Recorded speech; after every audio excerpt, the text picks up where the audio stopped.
அன்பின் தோழமைகளுக்கு இறையருள் நிறைய. இது சமரசம் தலையங்கம் நேரம். 2026 ஆகஸ்ட் 16 முதல் 31 இதழுக்கான தலையங்கம் வந்தே மாதரம் திணிப்பு மத சுதந்திரத்துக்கு எதிரானது என்ற தலைப்பில் எழுதப்பட்டிருக்கிறது. இந்த தலையங்கத்திற்குள் செல்வதற்கு முன்னால் ஒரு வரலாற்று சுருக்கத்தை நாம் பார்க்க வேண்டியிருக்கிறது. இது தலையங்கத்தில் இல்லாத ஒரு விஷயம். ஆனால் இந்த விஷயத்தை, இந்த வரலாற்று பின்னணியை புரிந்து கொண்டு இந்த தலையங்கத்திற்குள் சென்றால் அது நாம் சொல்ல வருகின்ற விஷயத்தை வாசகர்கள் எளிதாக விளங்கிக் கொள்ள முடியும் என்பதற்காக ஒரு முன்கதை சுருக்கம். வந்தே மாதரம் பாடல் ஏன் முஸ்லீம்கள் எதிர்க்கிறாங்க, அந்த பாடலை ஏன் பாட மாட்டேன்னு சொல்கிறாங்க என்ற காரணத்தை நீங்கள் புரிந்து கொண்டால் நம்ம சொல்ல வருகின்ற செய்தியையும் நீங்கள் விளங்கிக் கொள்ள முடியும். அதன் பின்னால் உள்ள நியாயங்களையும் நீங்கள் உணர்ந்து கொள்ள முடியும். 1947 இந்திய விடுதலைக்கு பிறகு இந்தியாவிற்கு தேசிய கீதம், ஒரு நாட்டு பாடல் ஒன்று தேவை என்பதற்காக 1950ஆம் ஆண்டு விவாதிக்கப்படுகிறது. அப்ப 3 பாடல்களை அவர்கள் கருத்தில் கொள்கிறார்கள். ரவீந்திரநாத் தாகூர் எழுதிய ஜனகன மன என்ற ஒரு பாடல், அடுத்து அல்லாமா இக்பால் எழுதிய சாரே சஹான் சே அச்சா என்று சொல்லக்கூடிய ஒரு பாடல், அடுத்து பங்கிம் சந்திர சாட்டர்ஜி எழுதிய வந்தே மாதரம் பாடல். இந்த 3 பாடல்களையும் அவர்கள் ஆய்வுக்கு எடுத்துக்கொண்டு விவாதிக்கின்ற போதோ இதில் முதல் சுற்றிலேயே அல்லாமா இக்பாலுடைய பாடல் வேண்டாம் என்று முடிவு பண்ணுகிறார்கள். பிறகு இறுதியாக என்ன முடிவு எடுக்கப்படுகிறது என்று சொன்னால், ரவீந்திரநாத் தாகூர் இயற்றிய ஜனகணமன பாடலை தேசிய கீதமாகவும், பங்கிம் சந்திர சாட்டர்ஜி எழுதிய வந்தே மாதரம் பாடலை தேசிய பாடலாகவும் ஆக்கிக் கொள்ளலாம் என்று 24/1/1950 அறிவிப்பு செய்யப்படுகிறது. இதற்கு முஸ்லிம்கள் எதிர்ப்பு தெரிவிக்கிறாங்க. என்ன எதிர்ப்பு தெரிவிக்கிறாங்கன்னா, அந்த வந்தே மாதரம் பாடலிலே தாயை நாங்கள் வணங்குகிறோம் அப்படிங்கிறது வருது.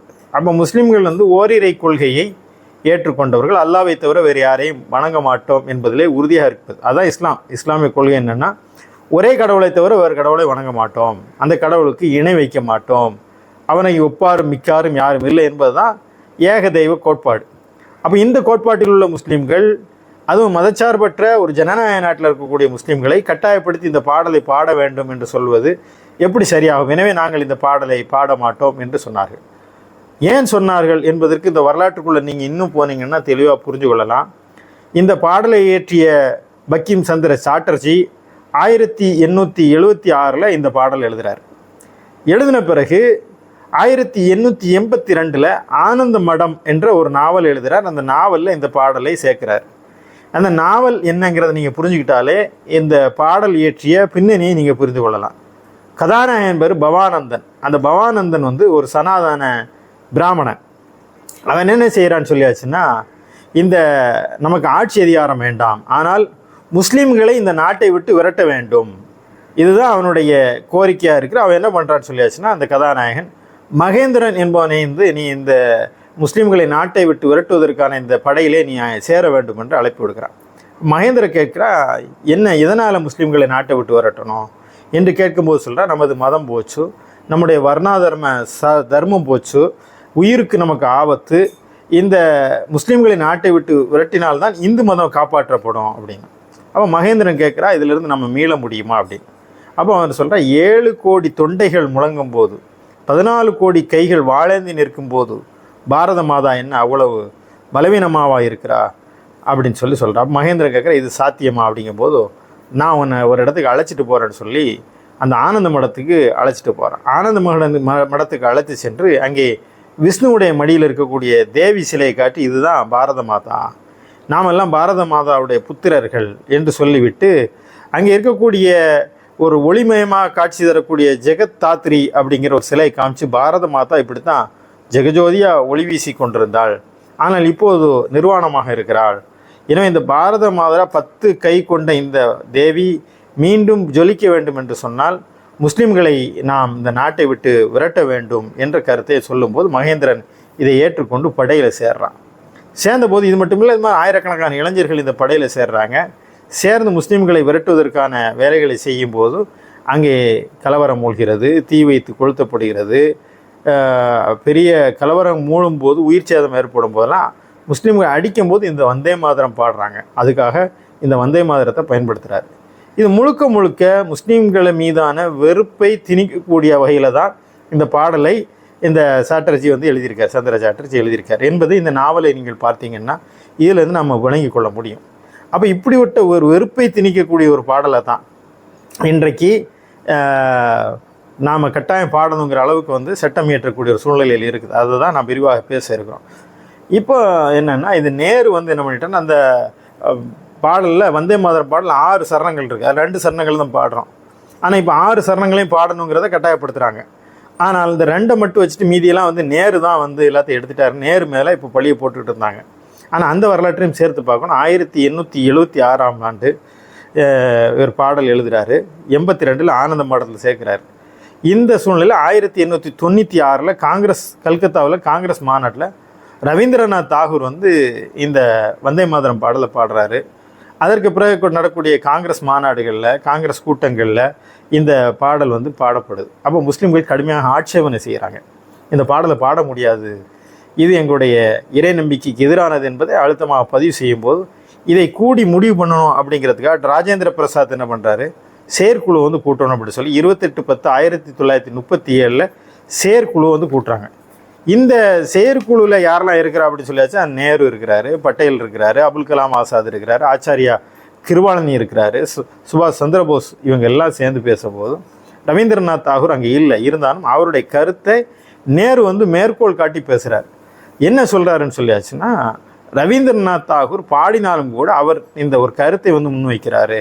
இந்த வந்தே மாதரம் பாடல் முழுக்க முழுக்க துர்கா தேவியை வந்து சட்டர்ஜி வந்து வங்கத்தினுடைய அந்த பிரியத்தின் காரணமாக இணைப்பதற்காக அவர் செய்திருக்கிறார்.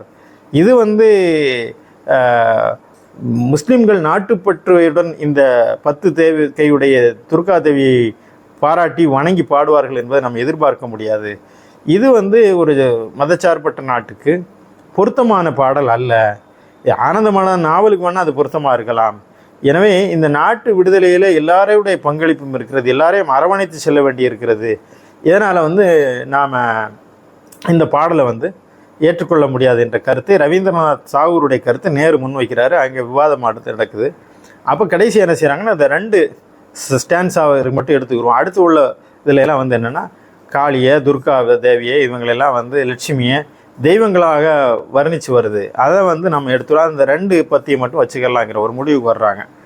இந்த 2 வச்சுக்கலான்னு சொல்லி முடிவுக்கு வரும்போது கூட அங்கே வந்து சுபாஷ் சந்திரபோஸ் வந்து இதில் உடன்படலை அப்படிங்கிறதையும், அவருடைய பேரன், அதான் அவருடைய அண்ணனுடைய பேரன் வந்து சுகாதா போஸ் ஒரு சந்திரபோஸுடைய வாழ்க்கை வரலாறு எழுதியிருக்கிற அமர காவியத்தில் அது குறிப்பிடுறாரு.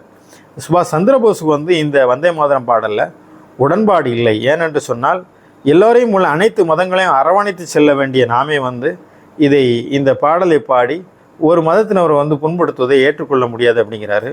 அந்த செயற்குழுவில் கலந்து கொள்ளாத காந்தியும் வந்து இந்த கருத்தோடு உடன்படுறாரு, இதற்கு ஒப்புதல் அளித்தார். ஆனால் இன்றைக்கி நேரு தான் இந்த செய்தியை செஞ்சாருங்கிற மாதிரி இவங்க சொல்லிட்டு இருக்காங்க. இந்த பாடலை கட்டாயப்படுத்தி முஸ்லிம்களுடைய மத உணர்வுகளை அதை புண்படுத்த வேண்டும் என்ற ஒரு வெறுப்பு அடிப்படையில் எழுதப்பட்ட ஒரு பாடலை கட்டாயப்படுத்தி நீங்கள் பாடித்தான் ஆகணும் என்பதை ஒரு சட்டமாக இயற்றுவது எப்படி சரியாக வரும் என்பதைத்தான் இந்த தலையங்கத்தில் நாம் பேசியிருக்கின்றோம். இந்த வரலாற்று பின்னணி புரிந்து கொண்டு இந்த தலையங்கத்தை நாம் இப்போது பார்க்கலாம்.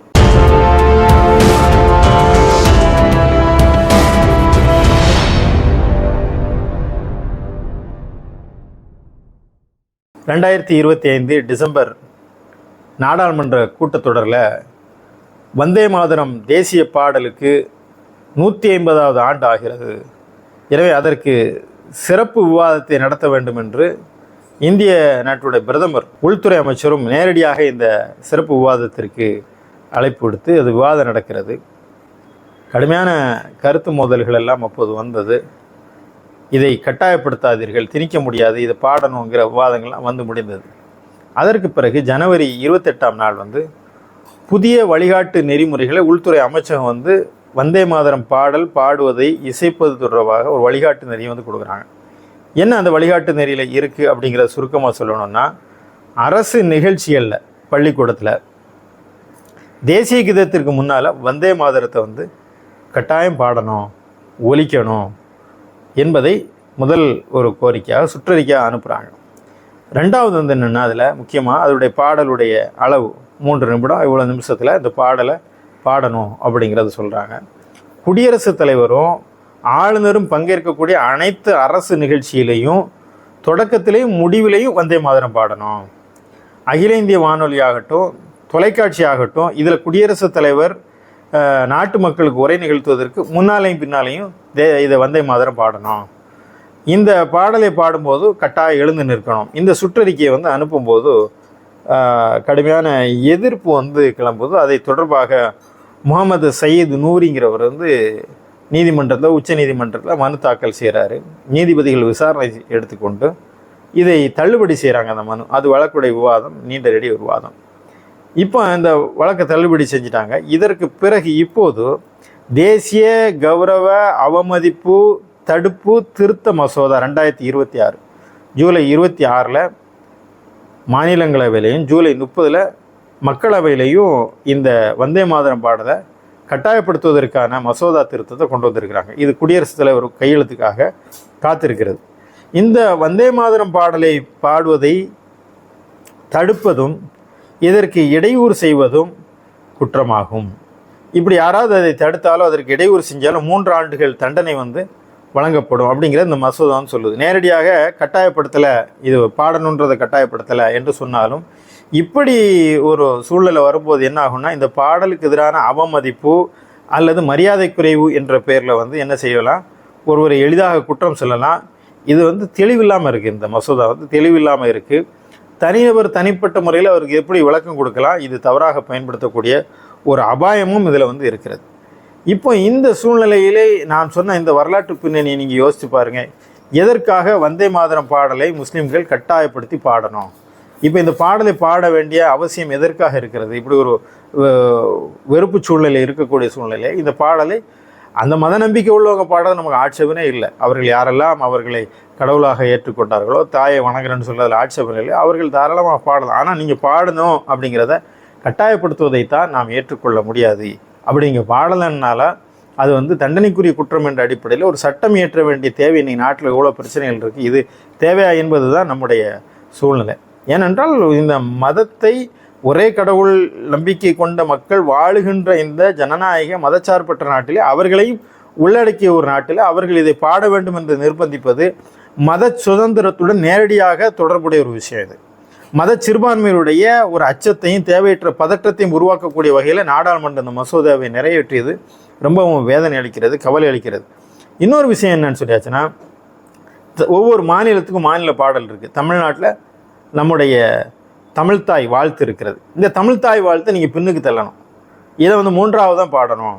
முதல்ல வந்து வந்தே மாதரம் பாடணும், தேசிய கீதம் பாடணும், அதுக்கப்புறம் 3ஆவது தான் இதை பாடணும் என்ற அடிப்படையில் இந்த மாநில பறிப்பு, மாநில சுயாட்சிக்கு எதிரான ஒரு முறையும் இந்த கூட்டாட்சி தத்துவத்துக்கு உழைவிக்கக்கூடிய விதத்தில் இது இருக்குது. நீங்கள் நன்றாக கவனிக்கணும். இது முஸ்லீம்களை உள்ளடக்கிய விஷயம் மட்டுமல்ல, மத சுதந்திரத்துக்கு எதிரானது, இந்திய அரசியலமைப்பு சட்ட தந்த உரிமைகளுக்கு எதிரானது, மாநில சுயாட்சிக்கு கூட்டாட்சி தத்துவத்திற்கு எதிரானது.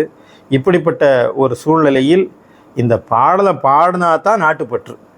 இந்த பாடலை பாடிட்டோம்னா நமக்கு வந்து நாட்டுப்பற்று இருக்குது, இந்த பாடலை பாடலைன்னா நாட்டுப்பற்று இல்லை என்று சொல்வது எப்படி ஏற்றுக்கொள்ள முடியும்? ஒரு முழக்கமோ ஒரு சின்னமோ நாட்டுப்பற்றினுடைய அடையாளமாக முடியாது. எனவே இந்த அரசியலமைப்பு உறுதி செய்த இந்த அடிப்படை உரிமைகள், மத சுதந்திரம், கூட்டாட்சி தத்துவத்துக்கு எதிரான இந்த மசோதாவை ஒன்றிய அரசு திரும்ப பெற வேண்டும். நாட்டில் ஆக்கப்பூர்வமான எத்தனையோ பணிகள் இருக்கிறது, அதில் போதிய கவனம் செலுத்த வேண்டும். மக்களை பிளவுபடுத்தக்கூடிய சிந்தனையை மக்கள் மத்தியிலே சிதறவிடக்கூடிய இந்த சூழ்நிலைகளிலிருந்து விடுபட்டு நாட்டை சரியான வழியிலே கொண்டு செல்வதற்கு ஆக்கபூர்வமான பணிகளிலே ஈடுபட வேண்டும். இந்த மசோதாவை திரும்ப பெற வேண்டும் என்று நாம் கேட்டுக்கொள்கிறோம்.